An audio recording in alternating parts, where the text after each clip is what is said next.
नमस्कार दोस्तों, इस वीडियो का टॉपिक है मंत्रिपरिषद।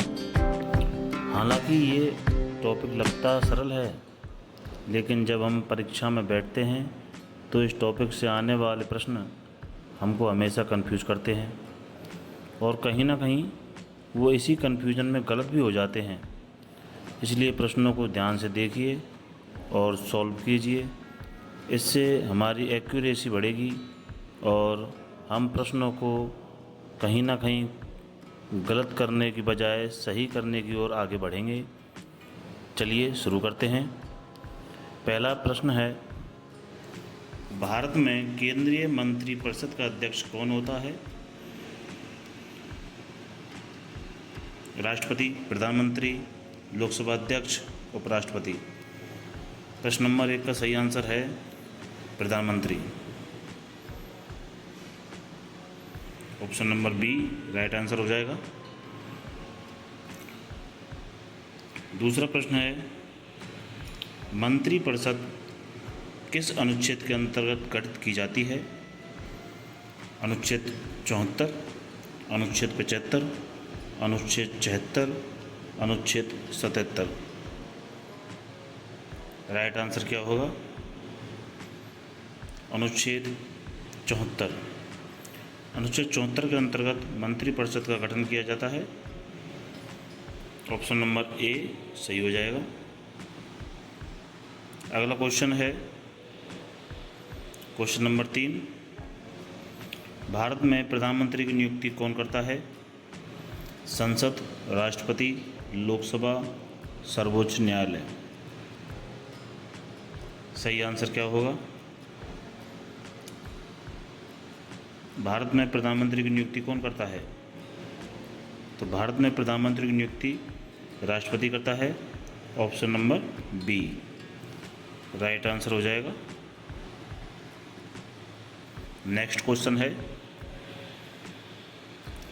भारत सरकार में मंत्री 3 श्रेणियों में बांटे जाते हैं, इनमें से कौन सी श्रेणी नहीं है?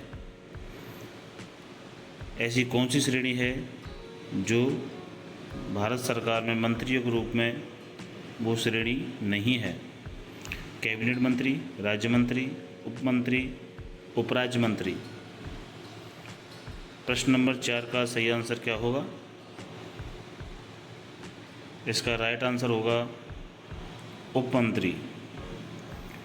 उपमंत्री मंत्रियों श्रेणी में नहीं आती। कैबिनेट मंत्री भी होते हैं, राज्य मंत्री भी होते हैं और उपराज्य मंत्री भी होते हैं। तीनों प्रकार के मंत्री होते हैं, लेकिन उपमंत्री नहीं होते। Option number C right answer हो जाएगा। नेक्स्ट क्वेश्चन है क्वेश्चन नंबर 5, मंत्रिपरिषद का सामूहिक उत्तरदायित्व किसके प्रति होता है? यानी कि सामूहिक रूप से मंत्रिपरिषद किसके प्रति उत्तरदायी होती है? राष्ट्रपति, प्रधानमंत्री, संसद, लोकसभा। तो क्वेश्चन नंबर 5 का सही आंसर क्या होगा? इसका आंसर होगा लोकसभा।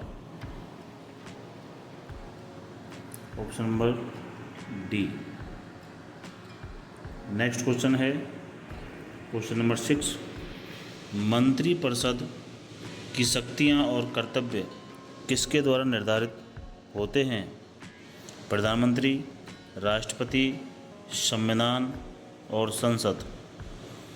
तो क्वेश्चन नंबर 6 का सही आंसर क्या होगा? इसका आंसर होगा question number C. C answer right हो जाएगा। 7वां क्वेश्चन है, कैबिनेट की बैठक की अध्यक्षता कौन करता है? कैबिनेट जो होती है उसकी जो बैठक होती है उसका अध्यक्ष कौन होता है? राष्ट्रपति, प्रधानमंत्री, प्रधानमंत्री, लोकसभा अध्यक्ष। इसका सही आंसर होगा प्रधानमंत्री। Option number C. Next question है क्वेश्चन नंबर 8, मंत्रियों की नियुक्ति में राष्ट्रपति किसकी सलाह पर कार्य करता है? संसद, प्रधानमंत्री, लोकसभा, उच्चतम न्यायालय। क्वेश्चन नंबर 8 का सही आंसर होगा ऑप्शन नंबर बी, राष्ट्रपति प्रधानमंत्री की सलाह पर कार्य करता है। ऑप्शन नंबर बी सही आंसर हो जाएगा। नेक्स्ट क्वेश्चन है क्वेश्चन नंबर 9, राज्य मंत्री को कैबिनेट मंत्री की सहायता के लिए नियुक्त किया जाता है, सदैव के लिए, कभी कभी, आवश्यकता के अनुसार, स्वचालित रूप से। क्वेश्चन नंबर 9 का सही आंसर होगा ऑप्शन नंबर सी, आवश्यकता के अनुसार कैबिनेट मंत्री की सहायता के लिए नियुक्त किया जाता है राज्य मंत्री को। ऑप्शन नंबर सी सही आंसर हो जाएगा। नेक्स्ट क्वेश्चन है क्वेश्चन नंबर 10, भारत में कैबिनेट मंत्रियों की अधिकतम संख्या किस पर आधारित है? संविधान, संसदीय निर्णय, 51वां संविधान संशोधन, प्रधानमंत्री की इच्छा के अनुरूप। तो क्वेश्चन नंबर 10 का राइट आंसर क्या होगा? 51वां संविधान संशोधन। भारत में कैबिनेट मंत्रियों की अधिकतम संख्या 51वें संविधान संशोधन के अनुरूप निर्धारित की गई है या उस पर आधारित है। Option number C. Question number 11, cabinet मंत्री का कार्यकाल कब तक होता है? 6 वर्ष, राष्ट्रपति की इच्छा तक, प्रधानमंत्री की सलाह तक, लोकसभा के कार्यकाल तक। सही आंसर होगा प्रधानमंत्री की सलाह तक। ऑप्शन नंबर सी, क्योंकि प्रधानमंत्री कैबिनेट का अध्यक्ष होता है, तो ऑप्शन के अनुरूप ऑप्शन नंबर सी सही बैठेगा। नेक्स्ट क्वेश्चन है क्वेश्चन नंबर 12, कैबिनेट और मंत्रिपरिषद में प्रमुख अंतर क्या है? दोनों में कोई अंतर नहीं है। कैबिनेट एक छोटा समूह है, कैबिनेट केवल संसद को उत्तरदायी है, मंत्रिपरिषद राज्यपाल को उत्तरदायी होती है। तो क्वेश्चन नंबर 12 का सही आंसर क्या होगा? कैबिनेट एक छोटा समूह है और मंत्रिपरिषद एक बड़ा समूह है, तो दोनों में मुख्य अंतर ऑप्शन नंबर बी हो जाएगा। दोस्तों, ये प्रश्न बहुत ही मामूली से लगते हैं, लेकिन ज़्यादातर ये प्रश्न जब परीक्षा में आते हैं तो हमें इनकी गलतियों का सामना करना पड़ता है, ये गलत हो जाते हैं। तो कुछ क्वेश्चनों को आप मामूली ना समझकर उन्हें ध्यान से देखें तो ऑप्शन के अनुरूप क्वेश्चन का आधार होता है। तो पहले ऑप्शन को ध्यान से पढ़ें, तब उन ऑप्शनों में से एक ऑप्शन का चुनाव करें। चलिए आगे बढ़ते हैं। नेक्स्ट क्वेश्चन है क्वेश्चन नंबर 13, राष्ट्रपति किस स्थिति में मंत्री को बर्खास्त कर सकता है? ऑप्शन नंबर ए, अपनी इच्छा से, बी है प्रधानमंत्री की सलाह पर, संसद के कहने पर, और डी न्यायालय के आदेश पर। तो 13 में सही आंसर क्या होगा दोस्तों? प्रधानमंत्री की सलाह पर। राष्ट्रपति जो होता है वो प्रधानमंत्री से सलाह मशवरा करता है और उसके अनुरूप ही कोई एक्शन लेता है। तो आंसर हो जाएगा बी। नेक्स्ट क्वेश्चन है क्वेश्चन नंबर 14 है, सामूहिक उत्तरदायित्व का अर्थ क्या है? हर मंत्री व्यक्तिगत रूप से उत्तरदायी है, सभी मंत्री एक साथ उत्तरदायी हैं, केवल प्रधानमंत्री उत्तरदायी होता है, कोई उत्तरदायी नहीं होता। तो क्वेश्चन नंबर 14 में क्या आंसर हो जाएगा?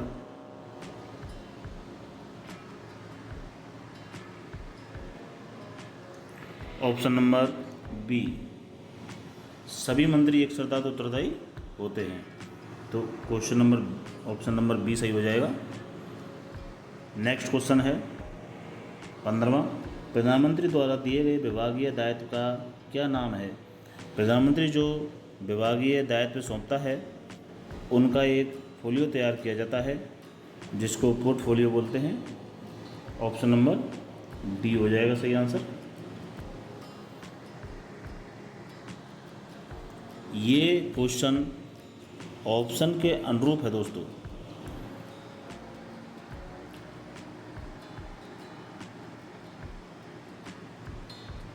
नेक्स्ट क्वेश्चन है क्वेश्चन नंबर 16, निम्न में से कौन राष्ट्रपति के परामर्शदाता नहीं होता? कैबिनेट, प्रधानमंत्री,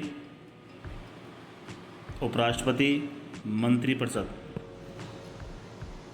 इसका सही आंसर हो जाएगा उपराष्ट्रपति, option number C. Next question है 17वां, यदि कोई मंत्री संसद का सदस्य नहीं है तो वह कितने समय तक मंत्री रह सकता है? आप सभी जानते होंगे। राइट आंसर हो जाएगा 6 महीने तक, और 6 महीने बाद उसे किसी भी सदन की सदस्यता ग्रहण करनी होती है। नेक्स्ट क्वेश्चन है प्रश्न नंबर 18, कैबिनेट की बैठकों में कौन भाग लेता है? केवल प्रधानमंत्री, सभी राज्य मंत्री, केवल कैबिनेट मंत्री, सभी सांसद। तो राइट आंसर हो जाएगा ऑप्शन नंबर सी, केवल कैबिनेट मंत्री ही कैबिनेट की बैठकों में भाग ले सकते हैं। नेक्स्ट क्वेश्चन 19वां, भारतीय मंत्रिपरिषद किस देश की शासन प्रणाली से प्रभावित है? ऑप्शन नंबर बी, ब्रिटेन से। भारतीय मंत्रिपरिषद जो लिया गया था ये भाग ब्रिटेन से लिया गया था। Option number B right answer हो जाएगा। अगला क्वेश्चन है, मंत्रिपरिषद का प्रमुख नेता होता है? तो मंत्रिपरिषद का प्रमुख नेता प्रधानमंत्री होता है दोस्तों। Option number B right answer हो जाएगा। नेक्स्ट क्वेश्चन है, प्रधानमंत्री का चयन किस आधार पर किया जाता है? लोकसभा में बहुमत, राज्यसभा में बहुमत, राष्ट्रपति की इच्छा, संविधान द्वारा, सभा द्वारा। प्रश्न नंबर 21 का आंसर हो जाएगा लोकसभा में बहुमत। प्रधानमंत्री का चयन के लिए लोकसभा में बहुमत होना बहुत ही जरूरी है। Option number A. Next question है 22वां, कैबिनेट निर्णय किसके द्वारा लिया जाता है? संसद, राष्ट्रपति, प्रधानमंत्री, सामूहिक रूप से मंत्रिमंडल। तो प्रश्न नंबर 22 का राइट आंसर हो जाएगा ऑप्शन नंबर डी, सामूहिक रूप से मंत्रिमंडल। डी राइट आंसर हो जाएगा। नेक्स्ट क्वेश्चन है 23वां, मंत्रिपरिषद के सभी सदस्यों का इस्तीफा कब स्वीकृत माना जाता है? कब स्वीकृत माना जाता है? राष्ट्रपति द्वारा स्वीकृत माना जाता है या प्रधानमंत्री द्वारा? प्रधानमंत्री के त्यागपत्र पर, संसद के अविश्वास प्रस्ताव से। तो 23वें प्रश्न में सही आंसर हो जाएगा प्रधानमंत्री के त्यागपत्र पर। सी राइट आंसर हो जाएगा। नेक्स्ट क्वेश्चन है 24वां, राज्य मंत्री स्वतंत्र प्रभार किसका सदस्य नहीं होता? मंत्रिपरिषद, कैबिनेट, राज्यसभा या संसद। तो स्वतंत्र प्रभार के जो राज्य मंत्री होते हैं वो कैबिनेट के सदस्य नहीं होते हैं। बी आंसर सही हो जाएगा। नेक्स्ट क्वेश्चन है 25वां, भारत में मंत्रिपरिषद की प्रणाली को क्या कहते हैं? भारत में मंत्रिपरिषद की जो प्रणाली है उसको संसदीय प्रणाली कहते हैं दोस्तों। डी ऑप्शन सही हो जाएगा। नेक्स्ट क्वेश्चन है मंत्रिपरिषद की सलाह राष्ट्रपति को ऑप्शन नंबर ए माननी होती है, बी केवल संसद के द्वारा भेजी जाती है, सी बाध्यकारी होती है, वैकल्पिक होती है। तो मंत्रिपरिषद की सलाह राष्ट्रपति को बाध्यकारी होती है दोस्तों, माननी ही पड़ती है। ऑप्शन नंबर सी। 27वां प्रश्न है, कौन सा पद संविधान में उल्लिखित नहीं है? 4 ऑप्शन में से ऐसा कौन सा पद है जो संविधान में उल्लिखित नहीं है? कैबिनेट मंत्री, उप प्रधानमंत्री, राज्य मंत्री, प्रधानमंत्री। तो 27 में का हो जाएगा ऑप्शन नंबर बी, उप प्रधानमंत्री का पद संविधान में उल्लिखित नहीं है। Option number B. Next question है 28वां, प्रधानमंत्री की अनुपस्थिति में कैबिनेट की अध्यक्षता कौन करता है?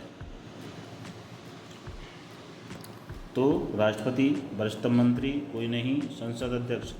तो जो वरिष्ठ मंत्री होता है वो प्रधानमंत्री की अनुपस्थिति में अध्यक्षता करता है। Option number B right answer हो जाएगा। नेक्स्ट क्वेश्चन है, भारत का पहला प्रधानमंत्री कौन था? आप सभी को पता है, सरदार वल्लभ भाई पटेल। ऑप्शन नंबर सी। और 30वां क्वेश्चन है, कार्यपालिका में मंत्रिपरिषद शामिल होती है? नहीं, केवल कैबिनेट, हाँ केवल प्रधानमंत्री। कार्यपालिका में मंत्रिपरिषद शामिल होती है दोस्तों, तो इसका आंसर हो जाएगा हाँ, ऑप्शन नंबर सी। तो दोस्तों आज की वीडियो में आपको मंत्रिपरिषद से संबंधित कुछ महत्वपूर्ण प्रश्न आपके सामने थे। आशा है कि आप इनमें से ज़्यादा स्कोर करने में सक्षम हुए होंगे। मिलते हैं नेक्स्ट वीडियो में। धन्यवाद।